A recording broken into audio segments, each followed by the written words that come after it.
Você já parou para pensar no impacto que sua rotina tem na sua saúde mental?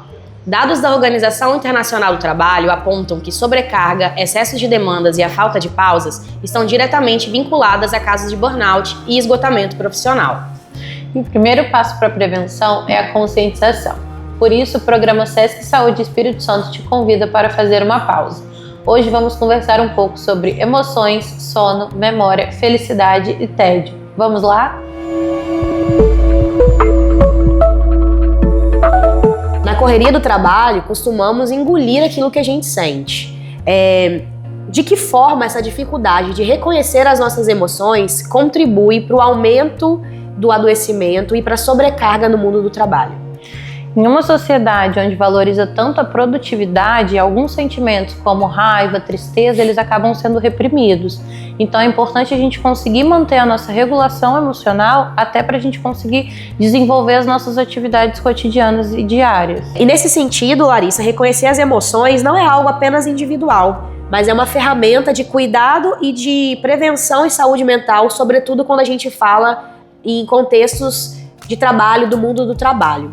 Uma outra coisa importante que acho que ajuda a regular as emoções é o sono.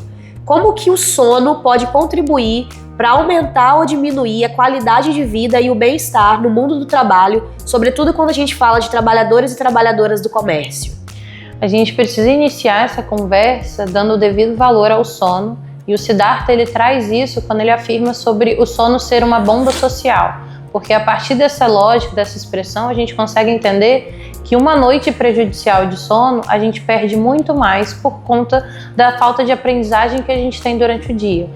Principalmente quando a gente pensa que o sono só serve para descansar, né? No senso comum, parece que a gente vai dormir e acordar descansado e a gente está pronto para viver o dia seguinte. Mas o sono ele não serve só para o descanso. O sono ele serve para que a gente durma bem, acorde bem, consiga ter uma memória melhor, consiga ter mais atenção, consiga fazer as coisas com mais qualidade, né? E falando em memória, quem nunca no mundo do trabalho ou no trabalho esqueceu o que tinha que fazer, né? Isso acontece muito, assim, às vezes eu vou pegar alguma coisa ou responder um e-mail e na hora que eu respondo o e-mail eu esqueço que eu ia responder. E aí quando eu vou me ligar se eu tive uma boa noite de sono, se eu não tive uma boa noite de sono, se eu acordei cansada ou se eu acordei descansada, eu percebo que eu não dormi direito. E passo o resto do dia inteirinho esquecendo minhas tarefas, fazendo tarefas com pouca qualidade, com pouca atenção. Então, ter uma boa noite de sono contribui diretamente para a regulação das emoções, para um desempenho melhor, para uma performance melhor. E acho que o principal, e que você começa falando, é que o sono não é um luxo. O sono ele precisa ser um direito. Dormir precisa ser diretamente vinculado à qualidade de vida, à produção de saúde, à produção de saúde mental e ao melhor desenvolvimento, portanto, né, nas suas atividades de vida diária, a um cotidiano mais sustentável, a um trabalho feito com melhor qualidade. E aí pensando, né, na qualidade de sono e nas coisas que o sono pode influenciar a nossa vida, eu percebo que essa habilidade e essa condição que está colocada para os trabalhadores e para trabalhadoras de multitarefas, de fazer várias coisas ao mesmo tempo, de não dar o devido valor às pausas, de não dar o devido valor ao sono, vão interferindo diretamente na nossa memória. Por que é importante a gente se atentar quando a nossa memória está falhando? Por exemplo, fui repor alguma coisa na prateleira do supermercado, na hora que eu fui repor aquilo ali, eu percebi que eu esqueci o que eu estava fazendo, o sequenciamento correto das coisas e percebi que aquilo ali tem acontecido de maneira recorrente. Por que eu preciso me atentar a isso? É importante a gente se atentar principalmente em casos específicos como esse, porque podem estar ligados a hábitos diários do nosso cotidiano. E muito disso está relacionado ao uso de telas. Então, o uso abusivo de telas diariamente faz com que a gente cause prejuízos à nossa memória.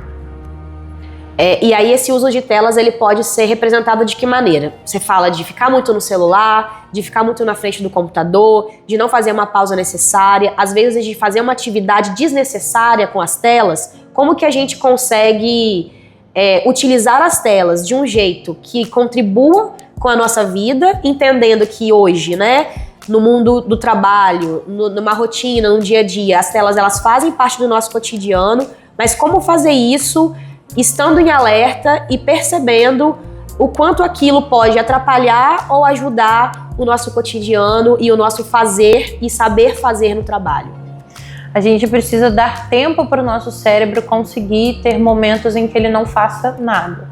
A gente precisa dar tempo para o nosso cérebro conseguir descansar, sem que ele fique recebendo muitos estímulos o tempo inteiro. E isso vai contribuir para que a gente consiga manter a nossa memória de forma mais saudável diariamente. Isso me lembrou, Larissa, o episódio que fala sobre o tédio.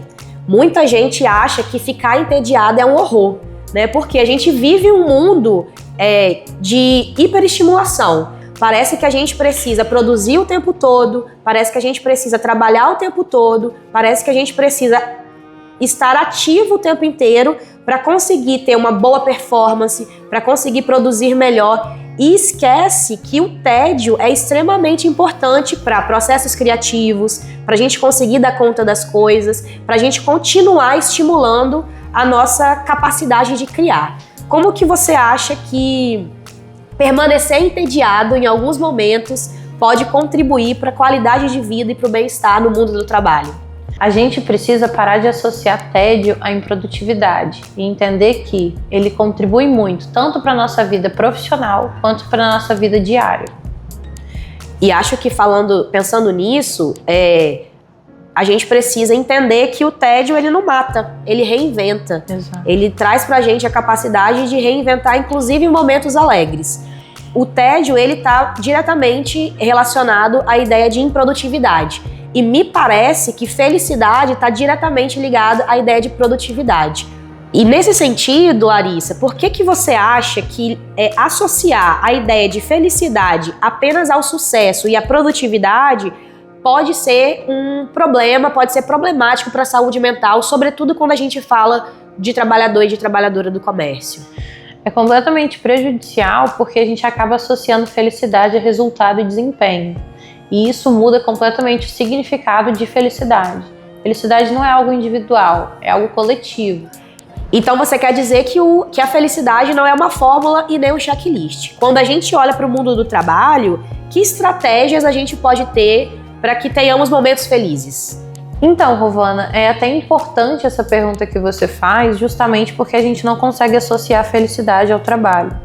Então, quando a gente pensa nessa lógica da felicidade, a gente precisa entender que valorizar pequenas conquistas diárias dentro do ambiente de trabalho também é estar em um ambiente saudável.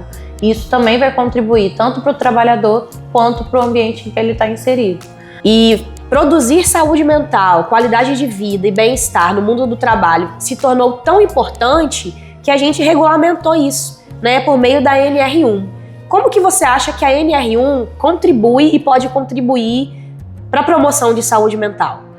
A NR1 ela contribui a partir da criação de espaços de acolhimento dentro desses ambientes de trabalho. Então, é a criação de espaço para que esse trabalhador, trabalhadora do comércio consiga se sentir acolhido, consiga se sentir realizado, consiga se sentir visto dentro desse ambiente que muitas vezes ele não estava sendo. Então acaba que a gente precisou regulamentar algo para realmente trazer essa visibilidade para aquela pessoa que traz a produção diária de uma determinada empresa. E acho que mais do que isso é transformar um problema que muitas das vezes foi visto como individual, né? Então a questão da saúde mental é um problema individual da pessoa.